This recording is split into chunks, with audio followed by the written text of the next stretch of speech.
Mon prochain invité est un entrepreneur, un communicateur et tout récemment, il a ajouté une nouvelle corde à son violon. Il a fait l'ascension du Kilimandjaro. Serge Beauchemin, on parle beaucoup en ce moment du Kilimandjaro. On croirait même que c'est rendu une mode. Qu'est-ce qui vous a poussé à aller faire l'ascension de cette montagne-là? Ben, la mode, tout simplement. Oui, c'est ça. Non, écoutez, c'est le défi. Moi, je suis un homme de défi. Je suis quelqu'un qui aime relever des défis. Je trouvais que le Kili, c'en était tout un. C'est le plus haut sommet d'Afrique. C'est 6000 mètres d'altitude. Alors, j'étais allé il y a 2 ans en Afrique avec ma conjointe pour visiter la région, faire des safaris photos comme on fait tous. Puis j'avais vu le majestueux Kili à l'horizon. Je m'étais promis un jour, si l'opportunité se présentait, d'aller monter en son sommet. Et ça a été fait cette année, en janvier cette année. Et vous l'avez quand même fait pour une bonne cause. Bien, tout à fait. Je pense que quand on fait ce genre d'exploit dans notre vie, on essaie de l'accrocher à un plus grand sens que son sens personnel. Alors, je l'ai accroché, moi, à la Fondation Noël au printemps. C'est une fondation qui vient en aide aux familles éprouvées par la maladie d'un enfant. Et c'est une fondation dans laquelle je suis actif depuis plusieurs années. Puis, c'est, à vrai dire, quelques patrons d'honneur de la fondation qui avons décidé de faire ce voyage. Puis, on l'a jumelé à la fondation et on a fait une levée de fonds qui a ramassé près de 35 000 $. Et là, vous êtes parti une gang. Une gang, on est parti monter la montagne. 9. On est parti 9 pour monter la montagne.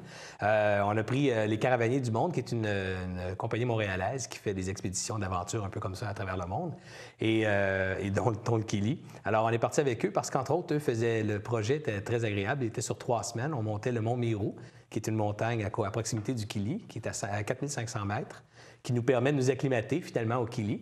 Et par la suite, on a fait le Kili et on finit ça avec une semaine de safari dans le Serengeti, dans le parc Manyara, donc des parcs qu'il y a autour dans la région de la Tanzanie. Alors, des très beaux parcs à voir et à visiter. Là, on dit ça facilement, j'ai fait le Kilimandjaro, mais il faut quand même se préparer physiquement à l'ascension. Il y a différentes préparations, évidemment. Physiquement, il faut avoir un minimum de préparation. C'est pas une montagne, c'est quand même 6 000 mètres d'altitude. Alors, c'est pas une montagne qu'on fait là, en courant. Alors, les plus rapides peuvent la faire en 3 jours. J'ai entendu 3 jours et demi, là. Et les chemins les plus longs sont peut-être une dizaine de journées. Dans notre cas, le parcours était de 7 jours, 5 jours de montée et 2 journées de descente. Alors, 5 jours de montée en montagne à raison de 8, 10, 12 heures de marche, 8 à 10 heures de marche par jour. Forcément, ça prend un minimum d'entraînement au niveau de la condition cardiaque, pulmonaire et tout ça, là. Et le reste, un peu de musculation au niveau des jambes particulièrement, puis du dos pour être capable de toffer toute la journée à traîner son sac à dos, son eau et tout ce que ça comporte, là. Ça prend un minimum d'entraînement, je dirais. Mais c'est pas tant que ça.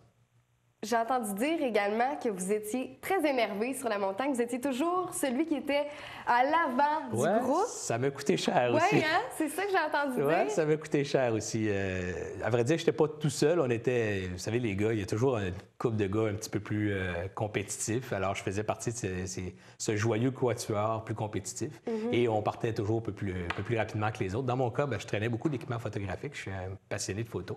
Alors, l'équipement photo, le fait d'aller un petit peu plus rapidement que les autres, a fait que je me suis peut-être épuisé avant la destination finale et arrivé au sommet. Dans mon cas, j'ai pas pu passer la nuit. Il a fallu que je redescende parce que complètement épuisé, taux de saturation trop bas. Alors, il a fallu que je redescende. J'ai pas passé la nuit en haut avec mes chums. Il a fallu que je redescende à peine 1 heure après être arrivé en haut. Parce que l'altitude peut quand même faire beaucoup de complications sur l'organisme. Hein? Bien, c'est ça qu'on ne peut pas se préparer, tu vois. Le problème d'une ascension comme le Kili ou comme d'autres montagnes dans ces altitudes, on peut préparer notre condition physique à faire l'exploit qui demande de l'énergie physique, finalement, pour monter. Mais là où on ne peut pas se préparer vraiment, puis on ne sait pas vraiment comment ça va se passer, c'est notre réaction à l'oxygène, puis, je dirais, à la dynamique vivante qui nous entoure.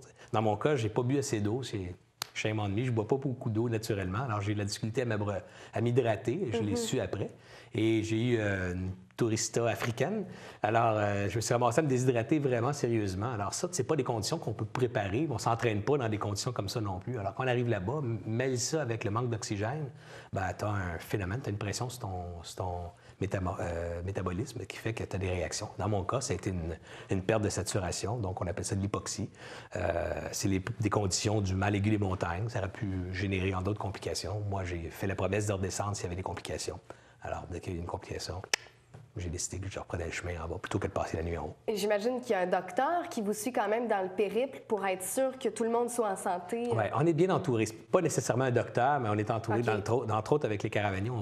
Notre guide est un guide de montagne. C'est un type qui a fait une 50aine de montagnes dans sa vie. C'est un passionné de montagne également.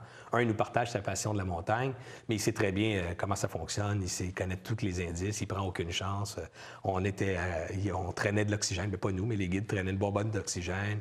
On a des médicaments et tout ce qu'il faut en cas d'urgence. Mais vous voyez, dans mon cas, principalement, dès qu'il y a eu une complication, le guide n'a pas hésité. Il a dit, Serge, je préférerais que tu redescendes. J'aime pas ce que je vois, puis t'es pas dans une bonne condition. Je suis pas sûr que tu vas être capable de récupérer cette nuit. Fait que si tu récupères pas cette nuit, ça va être pire demain matin. Puis écoute, qu'est-ce que tu manques? C'est une photo, puis le lever du soleil, là, c'est pas une catastrophe, là. Alors, dans mon cas, j'ai pas hésité, puis je suis redescendu tout de suite. Mais c'était finalement pas une déception pour vous? C'en est une grande, honnêtement, parce que quand on part en groupe, on veut prendre la photo sur le petit point en haut avec tout le monde. Puis on n'est pas sa photo, puis on n'était pas à côté du petit point. On a toujours le sentiment qu'il manque quelque chose. J'ai fait 99 % de la montagne, genre. Alors, on en ressort un petit peu, je dirais, déçu, frustré. Mais après quelques jours, tout ça fait place à dire, bien, écoute, j'étais sur la montagne avec tout le monde, j'étais en haut avec tout le monde. C'est ça l'important, tu sais. C'est pas de dire, je vais retourner aller prendre une photo à côté d'un poteau. Je vais plutôt reprendre mon temps, mon argent et mon investissement pour faire une autre montagne, ce que je planifie faire peut-être dans 2 ans. Et vous iriez vers... La Concagua, probablement, en Amérique du Sud, qui est le plus gros sommet de l'Amérique du Sud. Une autre folie, 1000 mètres plus haut, beaucoup plus difficile comme montée, puisque le Kilimanjaro, c'est vraiment à la portée de tout le monde.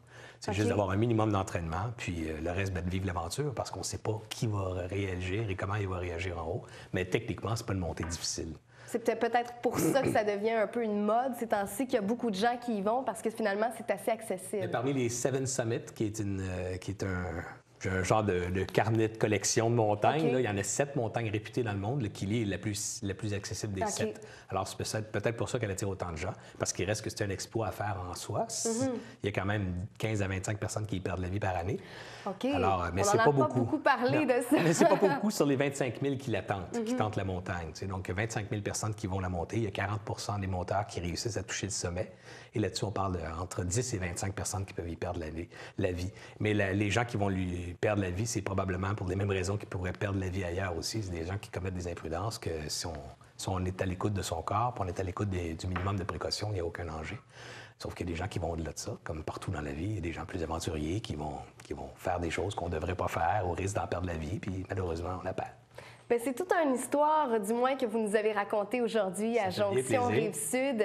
Si ça vous tente, vous aussi, d'aller monter le Kilimanjaro, je suis certaine que vous trouverez tous les détails sur Internet. Merci beaucoup d'être venu nous parler de cette belle expérience. Merci bien, oui. Ça nous donne de l'inspiration. Restez là parce qu'après la pause, c'est les chroniqueurs qui viennent me rejoindre sur le plateau.